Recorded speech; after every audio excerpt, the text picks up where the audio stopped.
chichi na dona na komita bino ke non petela bino masolo ya kati e masolo ya kati na chaîne YouTube moko ezocartonné Kinshasa connecté en Brazzaville, Paris, France, Média TV. On s'abonner massivement parce que avec le Média TV, tu comprends que la vidéo masolo oye à Kati, oye bon maman to kobinisa mo bon maman je te demande s'abonner na cette nabiso et is de bon agence pour s'abonner massivement c'est ça comme moi.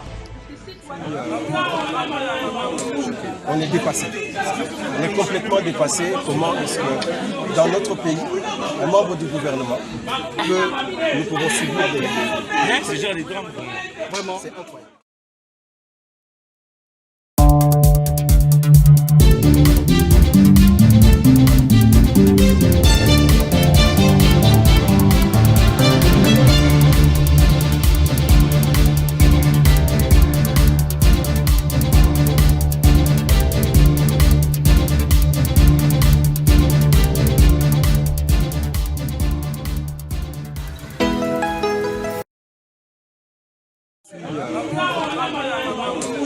On est dépassé. On est complètement dépassé. Comment est-ce que dans notre pays, un membre du gouvernement nous pouvons subir des... C'est genre des drames. Vraiment. C'est incroyable. Pendant les forces de l'ordre. Papa, il a attaqué du pays. Je suis outré, je suis choqué de ce qui vient de se passer à ce jour. Nous étions en train de faire notre travail calmement. Et le monsieur qui paraîtrait belge a ordonné à la police congolaise d'attaquer un ministre d'État et des députés nationaux. Demain, ils vont quitter Je ne tolère pas cela. Merci. Magui oyebisa omboka nini non na monate des policiers qui étaient là avec nous babisi bango ke ministre d'État aye pona boye tozo sala constat rien à voir et des policiers qui disent que ba tirer pe sans plaignant ba beti masasi inconcevable non na monate on peut mineta bisonde tokima ki en débandade wana toyebi pete ministre so azaki ndende ba yebisa biso ke asa soki quelque part wala biso toza mwa liboso ba baza na mwa simakuna ba personne ne bouge, on doit rester là jusqu'à ce que ba retient les choses au clair. On est encore là avec toute la délégation OVD BTC ba entreprise belé na ba député ba yaki ba député belé tozana bango. La famille, j'espère que vous avez vu sur les réseaux sociaux. Mon téléphone était éteint, je ne savais pas vous écrire. On est en bout avec le ministre pendant qu'on faisait la descente. Ça c'est Betty Awa, un sujet belge qui a construit sur la route au Chile, Gelou Kotamboudi. Pendant qu'on faisait l'interview avec les ministres Nasuka à périple. Ça c'est Betami. Batbazoki, Tozoki Awa. Nzambe nangai. Mbaba télévision Nzambe. Mbaza munene Nzambe nangai. La situation est compliquée, mes amis. Incroyable. Incroyable. Des policiers qui tirent sur nous. Des policiers qui tirent sur un ministre. Avec des députés, on est avec des députés ici. Ados Ndomba, il y a Lamouka, on est avec Ogi Kalonji, il y a UDPS. Eliezer était resté na Moamba parce qu'on avait commencé na Changu, Toeti, na Moamba, Toke na Funa, Toeko Suksande na Lukunga.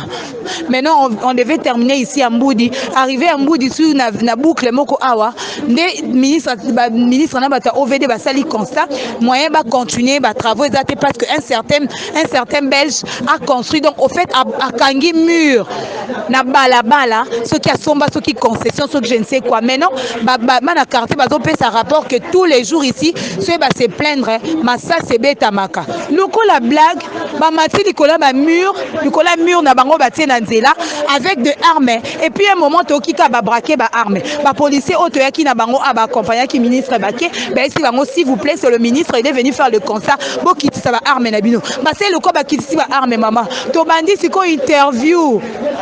To bandi interview maman, ministre bandi koloba sali résumé, ndenge to touté mchangu ti tokomi awa pour ça la résumé tant ce qu'on m'a dit que baka makambu il y a mur par exemple nous sommes ici asili si kutata phrase te ya na okika mutmo le bikuna bo panza likita wana lisasi betami to panza na ndebanda lisasi te masasi babwaki lacrymogène na bikute se ministre à côté na parcelle moko so ba soda na esala ndenini batu bazoki mamanga na moni lisasi na misu na ngai na moni lisasi liboso na ngai na kwei batu bamateli ngai nzamba bateli tu es bon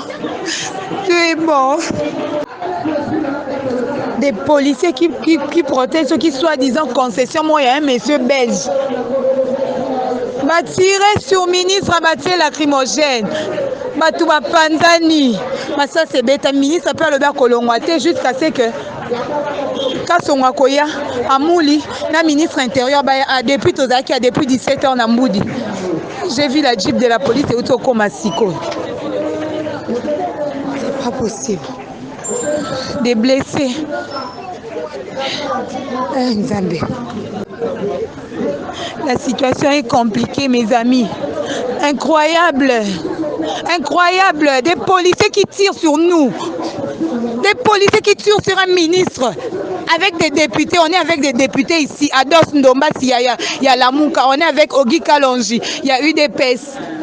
Eliezer était resté na Moamba parce qu'on avait commencé na Changu, Toeti, na Moamba, Toke na Funa, Toeko Suksande na Lukunga. Maintenant, on devait terminer ici à Mboudi. Arriver à Mboudi sur na boucle Moko Awa, des ministres na bata OVD basali constat, moyen ba continuer ba travaux exactés parce que un certain Belge a construit donc au fait à Kangi mur na balabala, ce qui a somba, ce qui concession, ce que je ne sais quoi. Maintenant, na quartier bazo fait sa rapport que tous les jours ici, ceux va se plaindre, massa c'est bête maka. Loko la blague, ba mati likola ba mur na bango batie na nzela avec de armes et puis un moment tokika ba braquer ba armes. Ba policier auto yaki na bango a ba accompagner qui ministre baké, ben si bango s'il vous plaît c'est le ministre il est venu faire le constat, bo kiti ça ba armes na bino. Ba c'est loko ba kiti ba armes maman. To bandi siko interview.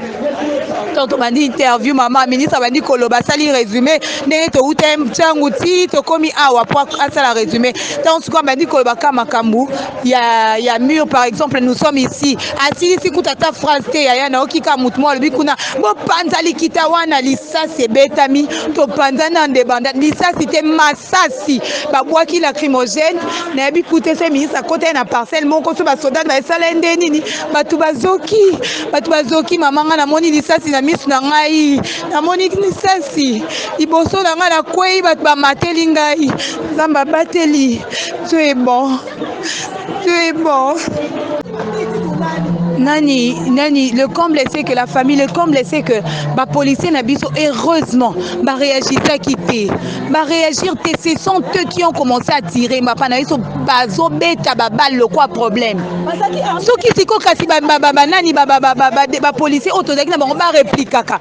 Na population na biso donc ningeza la vraiment na iso na habiter ceux qui ningeza la nini, je ne sais pas, je ne comprends pas comment ces policiers peuvent agir de la sorte. Mususu kuba olandi biso bakangi kutu une dame ici mususu ye bazui bali bazo ya kimi pantalon no se katani heureusement il y a un garçon ici c'est pe caméraman c'est pe journaliste c'est ce qui n'a azui bal moko chrétien na lokolo batu musu bazoki na kokweya parce que c'est une grande délégation nzambe na ngai sama bateli biso nzamba malamu incroyable maman incroyable je peux pas imaginer que ba policier ba kobeta masasi je pouvais pas.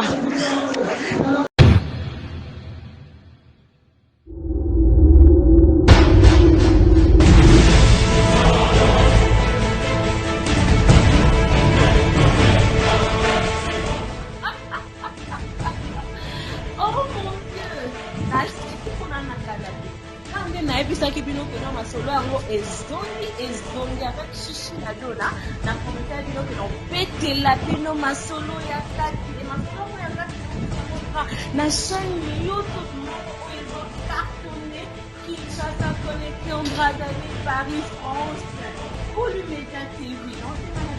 s'abonner massivement parce que avec beaucoup de médias TV tokopete la bino masolo oyo ya kati oyo ebombama tokobimisa ngo poma marché le monde s'abonner na site na biso et ils se bon agence pour s'abonner massivement c'est ça kaka moko. Ce site wana